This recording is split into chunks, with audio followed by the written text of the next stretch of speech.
Hello student, welcome back our YouTube channel Satya classes 99। तो चलिए student, आज की इस वीडियो में बताऊंगा करंट इलेक्ट्रिसिटी यानी विद्युत धारा के 30 महत्वपूर्ण प्रश्न जो एग्जाम के दृष्टिकोण से बहुत ही महत्वपूर्ण है। तो चलते हैं स्टूडेंट प्रश्न की ओर।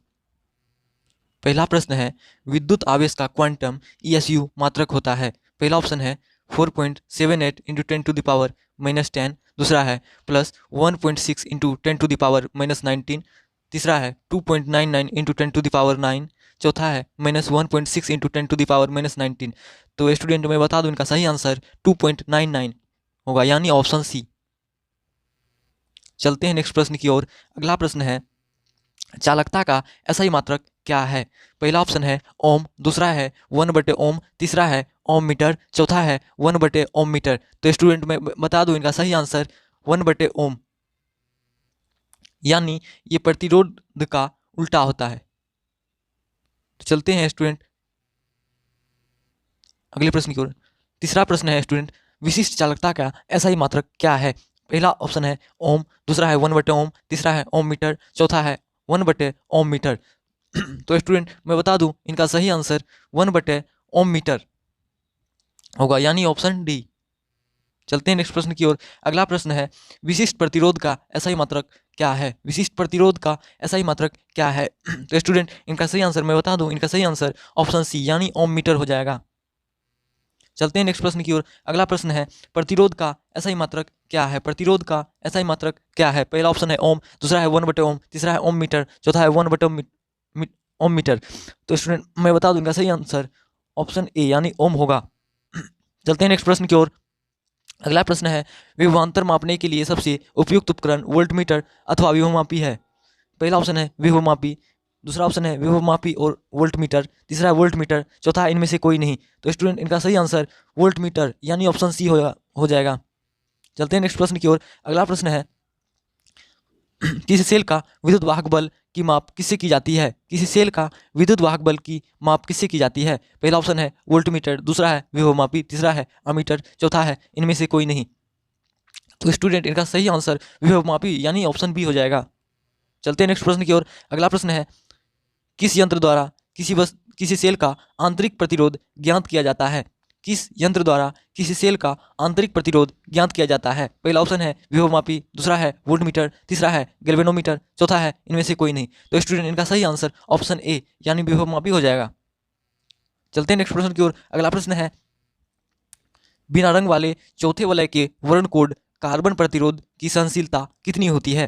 पहला ऑप्शन है 10%, दूसरा है 20%, तीसरा है 5%, चौथा है 0%। तो स्टूडेंट ध्यान से सुने। पहला है 10%, दूसरा है 20%, तीसरा है 5%, चौथा है 0%। तो स्टूडेंट मैं बता दूं, इनका सही आंसर ऑप्शन बी यानी 20% हो जाएगा। चलते हैं नेक्स्ट प्रश्न की ओर। अगला प्रश्न है, यदि वर्ण कोड कार्बन प्रतिरोध के चौथे वलय सुनहले वर्ण के होते हैं, सहनशीलता कितनी होती है। पहला ऑप्शन है 10%, दूसरा है 20%, तीसरा है 5%, चौथा है 0%। तो स्टूडेंट इनका सही आंसर ऑप्शन सी यानी 5% हो जाएगा। चलते हैं नेक्स्ट प्रश्न की ओर। अगला प्रश्न है, यदि वर्ण कोड कार्बन प्रतिरोध के चौथे वलय चांदी वर्ण के होते हैं तो इसकी सहनशीलता क्या होती है, क्या होगी। तो स्टूडेंट पहला ऑप्शन है 10%, दूसरा है 20%, तीसरा है 5%, चौथा है 0%। तो स्टूडेंट इनका सही आंसर मैं बता दूं, इनका सही आंसर ऑप्शन ए यानी 10% हो जाएगा। चलते हैं नेक्स्ट प्रश्न की ओर। अगला प्रश्न है, वर्ण कोड कार्बन प्रतिरोध के सफेद वर्ण के अंक एवं गुणांक हैं।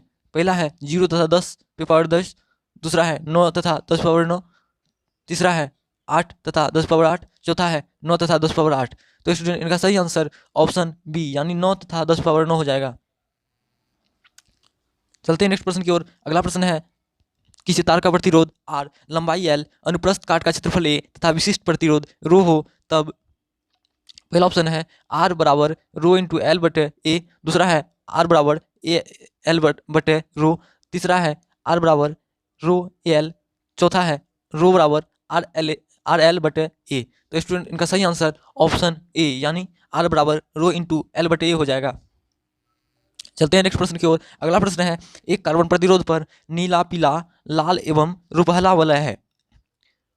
एक कार्बन प्रतिरोध पर नीला, पीला, लाल एवं रुपहला वलय है, प्रतिरोधक का प्रतिरोध है। पहला ऑप्शन है इनका सही आंसर ऑप्शन बी यानी बी हो जाएगा। चलते हैं स्टूडेंट अगला प्रश्न की ओर। अगला प्रश्न है हीटस्टोन ब्रिज किस व्यवस्था में सर्वाधिक संवेदनशील होता है?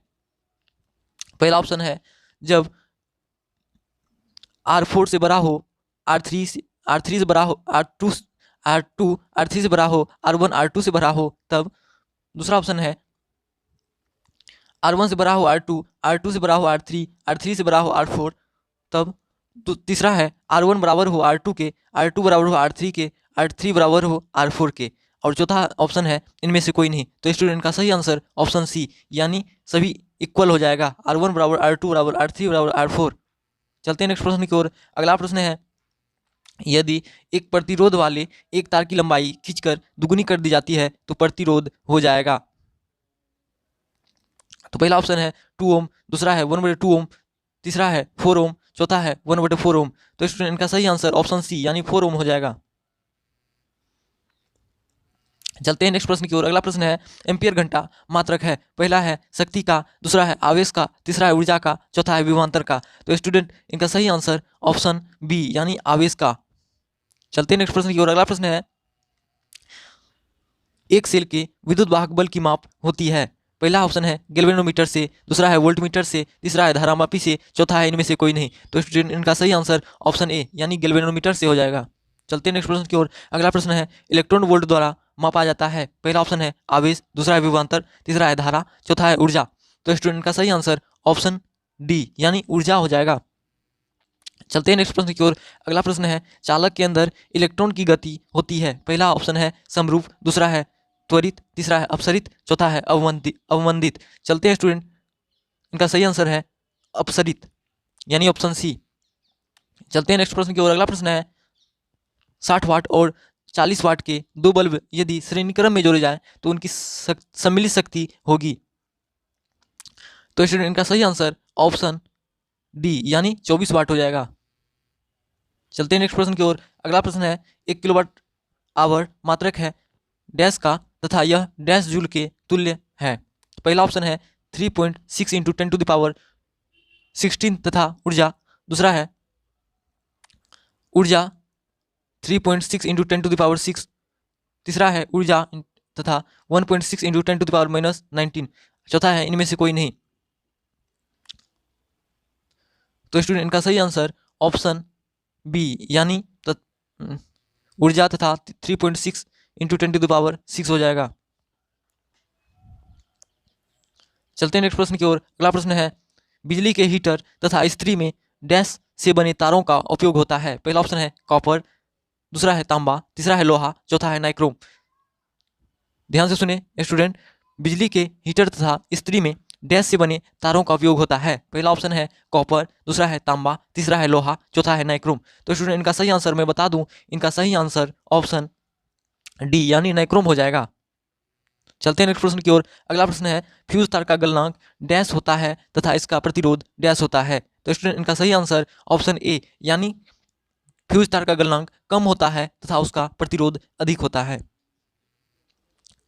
चलते हैं नेक्स्ट प्रश्न की ओर। अगला प्रश्न है 12 ओम प्रतिरोध का एक तार एक वृत्त के रूप में मोड़ दिया जाता है, व्यास के किनारों के बीच प्रतिरोध होगा। पहला ऑप्शन है 6 ओम, दूसरा है 3 ओम, चौथा है तीसरा है 12 ओम, चौथा है 9 ओम। तो स्टूडेंट इनका सही आंसर ऑप्शन बी यानी 3 ओम हो जाएगा।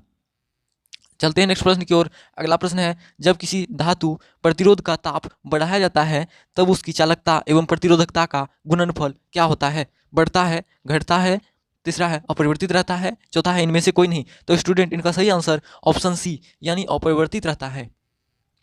चलते हैं नेक्स्ट प्रश्न की ओर। अगला प्रश्न है किसी धातु का ताप बढ़ने पर उसका प्रतिरोध क्या होता है? बढ़ता है, घटता है, नियत रहता है, इनमें से कोई नहीं। तो स्टूडेंट इनका सही आंसर ऑप्शन ए यानी बढ़ता है।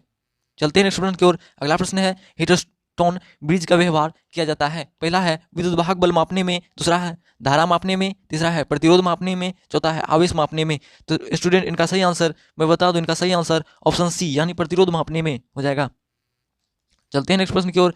अगला प्रश्न है विद्युत परिपथ की शक्ति होती है। पहला ऑप्शन है वी आर, दूसरा है वी स्क्वायर आर, तीसरा है वी स्क्वायर बटे आर, चौथा है V square into R into I. तो स्टूडेंट का सही आंसर ऑप्शन बी यानी वी स्क्वायर इंटू आर हो जाएगा। तीसरा प्रश्न है मीटर सेतु द्वारा प्रतिरोध को मापने में ज्ञात और अज्ञात प्रतिरोधों को उत्क्रमित किया जाता है। पहला ऑप्शन है अत्यंत त्रुटि का, दूसरा है सूचक त्रुटि का, तीसरा है ताप विद्युत प्रवाह के कारण, चौथा है संयोजित त्रुटि का। तो स्टूडेंट इनका सही आंसर मैं बता दूं, इनका सही आंसर अत्यंत त्रुटि का यानी ऑप्शन ए हो जाएगा। चलते हैं स्टूडेंट एक प्रश्न दिए हुए हैं विद्युत हीटर में किस तत्व का उपयोग किया जाता है। आप लोग यदि जानते हैं तो इनका आंसर कमेंट बॉक्स में हमें जरूर भेज दीजिएगा। तो चलते हैं तो फ्रेंड अगर वीडियो पसंद आए तो लाइक अवश्य कीजिएगा, सब्सक्राइब कर लीजिएगा ताकि आने वाला नया अपडेट आप तक सबसे पहले पहुंच सके। तो स्टूडेंट शेयर अवश्य कर दीजिएगा। Thank you.